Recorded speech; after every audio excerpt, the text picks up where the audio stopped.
प्रश्नावली 8.2 का question number 3 में कह रहा है cos 45 upon sec 30 degree plus cosec 30 degree. cos 45 degree का वैल्यू होता है 1/2, सेक 30 डिग्री का वैल्यू होता है 2/√3, कॉसेक 30 डिग्री का वैल्यू होता है 2। जिस तरह क्वेश्चन कह रहा है उस तरह हम सबका वैल्यू पुट कर दिए हैं। नीचे भिन्न का जोड़ लिए हैं 1/√2 अपॉन 2 + 2√3 बटा में √3। ठीक है, अब 2 + 2√3 से 2 कॉमन उभयनिष्ठ ले रहे हैं। ठीक है, 1/√2 2 कॉमन ले लिए हैं, 1 + √3 अपॉन में √3 बच गया। 1/√2 ये जो भाग में था इसको गुना में कर दिए, गुना √3 अपॉन 2 × 1 + √3।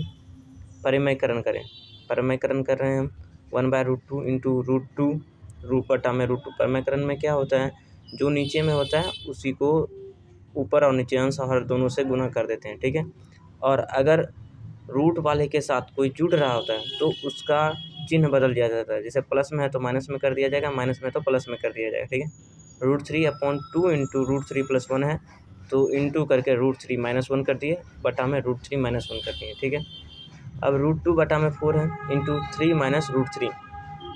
ठीक है, इसको मल्टीप्लिकेशन किए तो ये आ गया, 2 को भी इससे मल्टीप्लाई करते तो 4 आ गया। अब 3 - √3 कैसे है, इससे मल्टीप्लाई किया √3 × √3 3, √3 × 1 √3।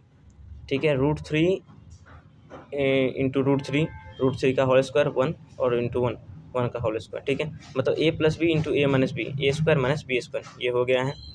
अब क्या होगा, √2 बटा में 4 ये जो है √3 - 3 - √3। ठीक है, √3 का होल स्क्वायर 3, 1 का होल स्क्वायर 1, 3 - 1 2। अब जो है 3√2 - √6 बटा में 8 यही आंसर हो जाएगा। क्वेश्चन नंबर 4 कह रहा है sin 30 degree plus tan 45 degree minus cosec 60 degree बटा में sec 30 degree plus cos 60 degree plus cot 45 degree.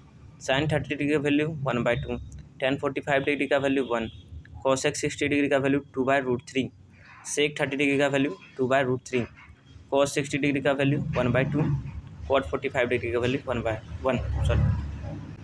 1/2। जिस तरह से क्वेश्चन कह रहा है sin 30 degree tan 45 degree cosec 60 degree, उस तरह से मैंने सबका वैल्यू पुट कर दिया है।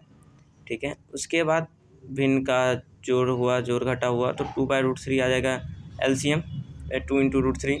उसके बाद √3 + 2√3 - 4, फिर यहाँ 2√3 एलसीएम आ जाएगा इसका भी, 4 + √3 + 2√3 हो जाएगा। ठीक है, अब उसको गुना में कर दिए थे, जो भाग में √3 2√3 × 2√3 ये कट जाएगा, ये आ जाएगा बटा में √3 + 2√3 - 4, √3 + 2√3 + 4। ठीक है, अब क्या किया, √3 उभयनिष्ठ कॉमन ले लिए हैं इसमें से, तो ऐसा हो जाएगा √3 + 1 + 2 - 4, √3 1 + 2 + 4। ठीक है, √3 1 + 2 - 4, √3 1 + 2 + 4। ठीक है, अब इसका परमयकरण करेंगे। सबसे पहले 1 + 2 कितना 3 √3 - 4 3√3 + 1। मैंने क्या कहा था, परिमयकरण में जो जुटा रहता है उसका चिन्ह बदल जाता है। जैसे प्लस है तो माइनस हो जाएगा, माइनस होगा तो प्लस हो जाएगा, तो यहाँ प्लस है तो इसलिए माइनस हो जाएगा। 3√3 - 4 × 3√3 - 4 और 3√3 + 4 × 3√3 - 4, 3√3 - 4 का होल स्क्वायर, इससे मल्टीप्लाई करेंगे तो उसका होल स्क्वायर हो जाएगा।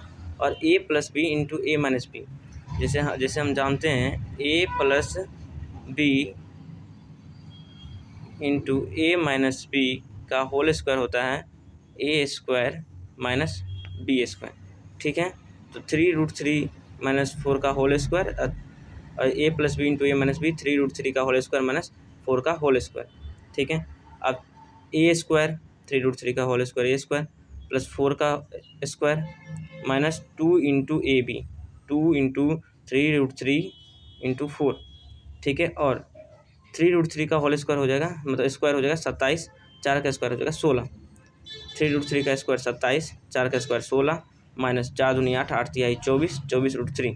ठीक है, बटा में इसको घटाएंगे, 27 में से 16 गया 11, फिर 27 में से 16 जोड़ेंगे तो 43 - 24 × √3 बटा 11 आंसर। यही हमारा आंसर हो गया।